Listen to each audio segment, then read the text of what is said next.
Ao final de mais uma jornada semanal, sabe, é aquele momento de simplesmente desacelerar. Com certeza, é muito necessário. É respirar fundo mesmo. É a hora de olhar para trás e contemplar como Deus falou aos nossos corações durante esses últimos dias, Aham. porque a gente passou por lições tão profundas, né? Principalmente ali no final da carta aos Colossenses e naquela mensagem tão cortante do Apocalipse. Nossa, muito forte. E o nosso objetivo aqui, neste nosso mergulho nas Escrituras, não é acumular informação nova. A gente vive numa era de tanto estímulo, né? Nem me fale, é o tempo todo. Exato. Então o que a gente quer fazer agora não é colocar mais uma coisa na cabeça de quem nos acompanha. É justamente permitir que essa palavra desça da mente para o coração. Perfeito. É consolidar o que Deus já operou na gente ao longo dessa semana. Fazer essa digestão espiritual mesmo. Como olhar para uma tapeçaria, sabe? Durante a semana, a gente vai olhando os fios de perto. Um fio de cada vez. Uma atitude aqui, uma oração ali. Aquele trabalho de formiguinha. Isso. Mas agora, no fim da semana, a gente pode dar um passo para trás e admirar o quadro completo. Que imagem bonita. E o que a gente vê nesse quadro completo é um mosaico sobre permanecer na vontade de Deus. Sim. E a primeira coisa que me chamou muita atenção olhando para esse quadro é sobre como a gente precisa um do outro. Eu confesso que, lendo as escrituras nessa semana, sabe aquela lista de saudações no final de Colossenses? Sei bem. Aquela parte que muita gente pula, né? Pois é, eu pulava, parecia tipo créditos no final de um filme. Mas prestando atenção, a gente vê que Paulo faz questão de nomear o pessoal. Ele fala de Tíquico, fala de Onésimo, e a sensação que eu tinha é que a igreja ali funcionava como uma orquestra impecável. Uma orquestra. É, sabe, alguns são os violinos em destaque, tipo o apóstolo Paulo, e outros são os violoncelos fazendo aquela base silenciosa, mas todo mundo lendo a mesma partitura. Olha, eu entendo perfeitamente a imagem da orquestra, mas, se você me permite, eu vou empurrar essa ideia para um lado um pouco mais realista, talvez. Opa, manda ver. Porque a orquestra é algo muito limpo, sabe? Muito organizadinho.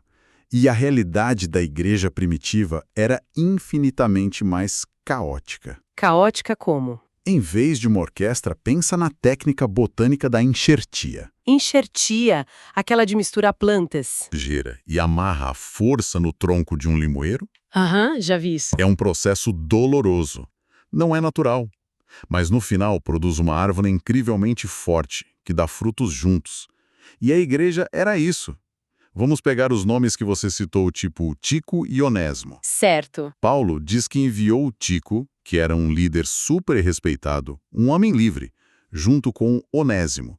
E quem era Onésimo? Ele era um escravo, né? Mais que isso, ele era um escravo foragido. Na lei romana daquela época, um escravo fugitivo podia ser crucificado ou, no mínimo, marcado a ferro quente na testa com a letra F, de fugitivo. Nossa, que terrível. Ele era propriedade, ele não era uma pessoa perante a lei. E aí o que Paulo faz? Ele manda Onésimo de volta, não como um escravo que fugiu, mas ele o chama publicamente de fiel e amado irmão. Uau, isso muda tudo. Isso era lido para a comunidade inteira. Isso não é uma orquestra afinada, isso é um terremoto social absoluto. É verdade, eu fiquei pensativa agora. Porque a gente lê na Bíblia judeus e gentios, escravos e livres, e parece só uma frase de efeito, sabe? Fica parecendo poesia, né? Exato, poesia.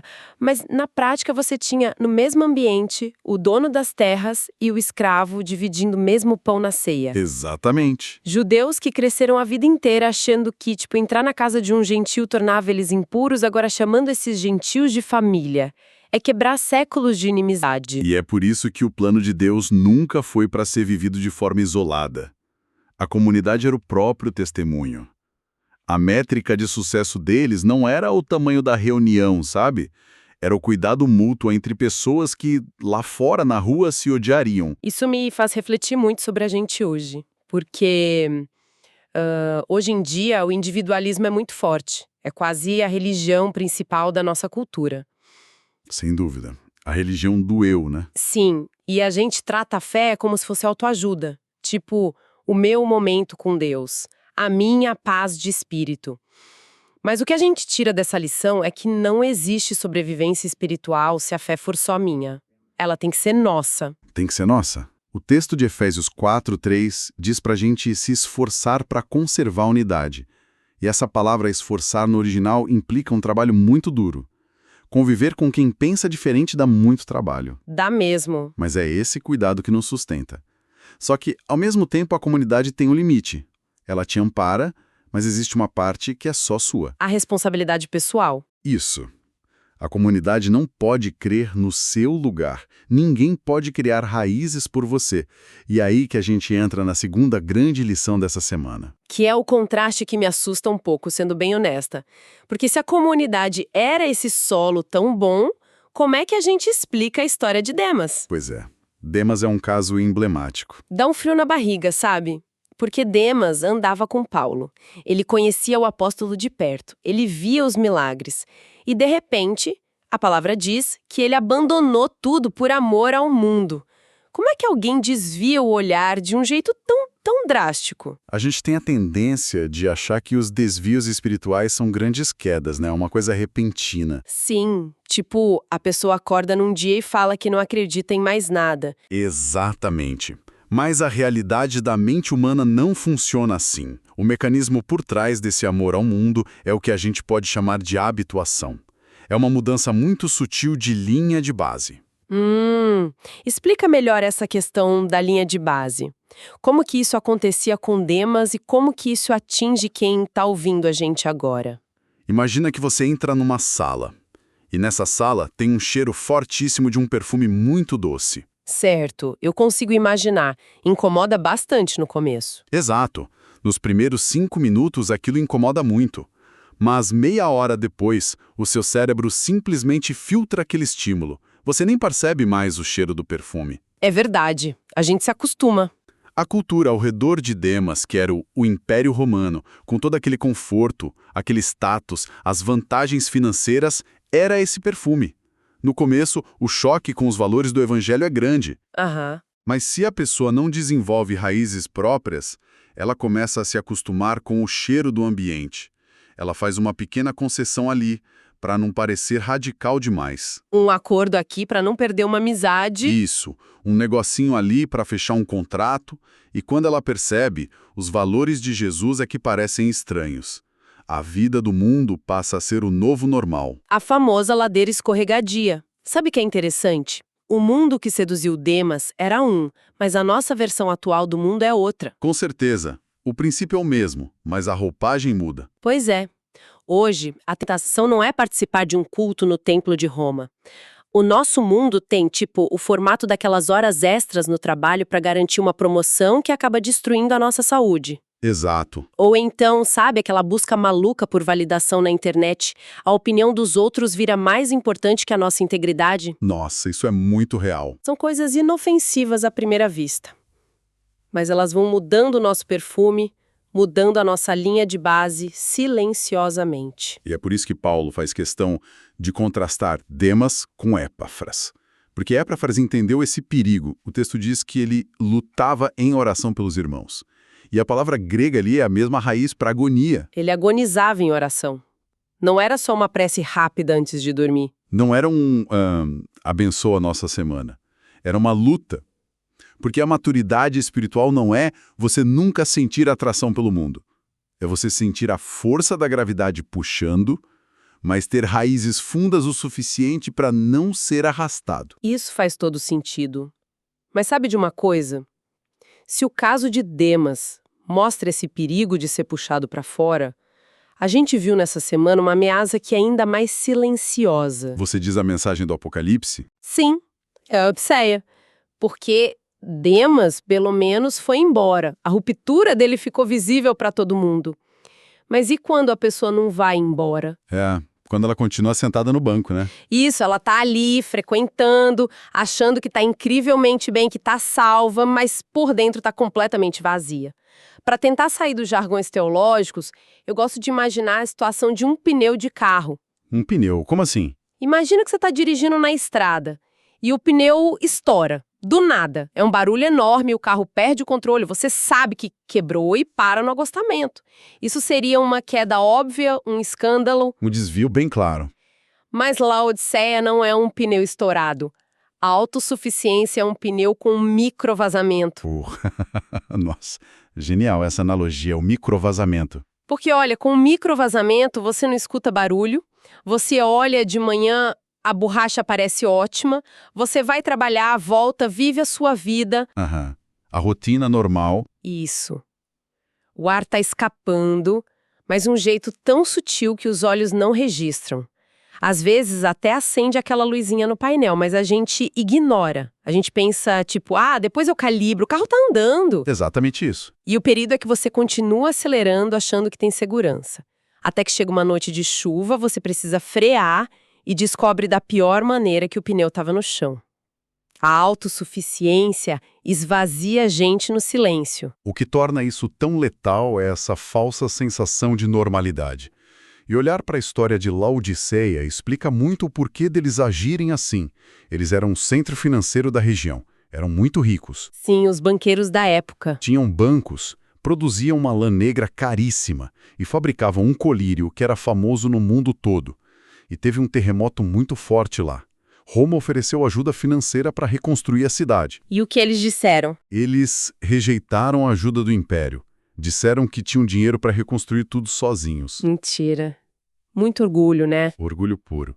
Então, quando a mensagem de Jesus chega dizendo, olha, vocês dizem que são ricos e não precisam de nada, mas não percebem que são pobres, cegos e nus, ele está desmontando a cidade tijolo por tijolo. Que profundo. Jesus estava falando, vocês acham que os bancos protegem vocês? Vocês são pobres. Orgulhosos do colírio famoso, vocês estão cegos. O conforto blindou o coração deles. O cartão de crédito resolvia tudo, então eles não precisavam de Deus. Isso é um soco no estômago para nossa geração, sabe? Pelo menos para a classe média de hoje. É muito fácil confiar em Deus quando não tem nada na geladeira. Com certeza. Mas quando tem reserva no banco, quando a carreira tá boa, a gente entra no modo gerente da própria vida. A fé vira só um compromisso de fim de semana. E é aí que entra a questão de ser morno. Tem um detalhe geográfico sobre Laodiceia que pouca gente sabe e que muda tudo. Sério? Qual o detalhe? Perto de Laodiceia ficava Hierápolis, que tinha fontes de águas muito quentes usadas para curar dores. E do outro lado ficava Colossos, que tinha águas muito frias, maravilhosas para beber e refrescar. Tá, água quente e água fria. Só que Laodiceia não tinha fonte própria. A água chegava lá por um aqueduto de pedra. E quando a água quente vinha de Hierápolis, viajando quilômetros sob o sol, Eu já sei onde isso vai parar. quando chegava em Laodiceia, já não era quente para curar e também não era fria para matar a sede. Era uma água morna, cheia de calcário, que dava náusea. Nossa, eu nunca tinha feito essa conexão de forma tão visual. Quer dizer que ser morno não é só estar desanimado? Não. Ser morno é perder a utilidade espiritual. Não cura nem refresca. A mornidão é tentar viver em um território neutro. E no conflito espiritual isso não existe. A cultura vende essa ideia, né? Seja uma pessoa boa e pronto. Não faça mal a ninguém e tá tudo certo. Mas não decidir entregar a vontade a Cristo já é uma decisão contra Ele. É tentar viver na água morna. E isso causa repulsa. O pneu com microvazamento continua sendo um pneu estragado. Tudo isso que a gente conversou leva a uma grande pergunta, que eu acho que é o que deve estar no coração de quem nos ouve agora. Qual? Se a atração do mundo é sutil como aquele perfume e a autossuficiência é invisível como o microvazamento, como é que a gente sobrevive? Como alguém que está, terminando a semana, no trânsito, em casa agora, como essa pessoa se protege? A genialidade da Bíblia é que logo depois do diagnóstico mais devastador, chamando a igreja de miserável e cega, a resposta de Deus não é condenação. A resposta é um convite de intimidade. O famoso Apocalipse 3:20. Eis que estou à porta e bato. Isso. E o que João 15:4 fala. Permaneçam em mim e eu em vocês. O antídoto para a autossuficiência não é a gente tentar se esforçar mais. O antídoto é a comunhão com Ele. Isso muda a nossa perspectiva inteira, porque a nossa primeira reação quando a gente vê que a fé tá fraca é o esforço humano, né? Isso, O famoso eu vou fazer mais. isso. Vou orar mais, vou ler mais, vou me esforçar em dobro. A gente tenta curar a autossuficiência sendo mais autossuficiente ainda. É tentar usar a doença como cura. Jesus não diz, consertem a casa para eu entrar. Ele diz, apenas ouçam a minha voz e abram a porta. Nós vamos cear juntos. E no mundo antigo, cear não era comer um fast food no balcão correndo. Era um momento sagrado, né? Era partilhar a vida, estabelecer vínculos.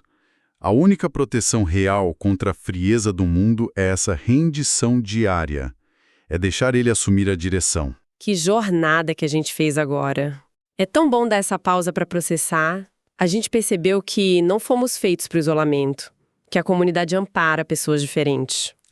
Vimos também que precisamos de raízes profundas para não cairmos na ilusão de Demas. E no fim das contas, a lição de Laodiceia mostra que o nosso maior perigo está no nosso próprio orgulho disfarçado de normalidade. Perfeito. É o básico do Evangelho. A necessidade de Cristo habitando em nós. E sabe, para quem está nos ouvindo agora, fechando a semana, eu queria deixar um pensamento final. Uma reflexão bem silenciosa. Por favor. A gente sempre imagina Jesus batendo a porta, ali em Apocalipse, como aquele grande chamado inicial da salvação, né? Aquele quadro clássico na parede. Clássico. Todo mundo já viu. Mas e se a porta que ele bate hoje não for só a da salvação eterna? E se ele estiver batendo na porta de como você administra o seu dinheiro? Na porta de como você trata a sua família depois de um dia de muito estresse? Nossa, muito forte. E se ele estiver querendo entrar naquela mágoa que você guardou a semana inteira? Ele está dizendo, deixe-me entrar nessa área. Pare de tentar consertar o microvazamento sozinho. Deixe eu jantar com você e organizar a casa. É um convite para deixar a luz acender nos cômodos menores, né? Aqueles que a gente tranca. Que isso continue ecoando de forma muito mansa em quem nos acompanha agora. Amém. Que ao encerrar esta semana, o que fique não seja só aquela sensação de dever cumprido, de estudo, mas que um descanso verdadeiro, um descanso espiritual mesmo, preencha as emoções e a mente de cada um. Que Deus possa aprofundar essas raízes. Que Deus continue guiando os passos de cada coração que ouviu essa mensagem. Que a graça dele se torne real nos nossos dias. Fiquem na paz e até o nosso próximo mergulho nessas verdades.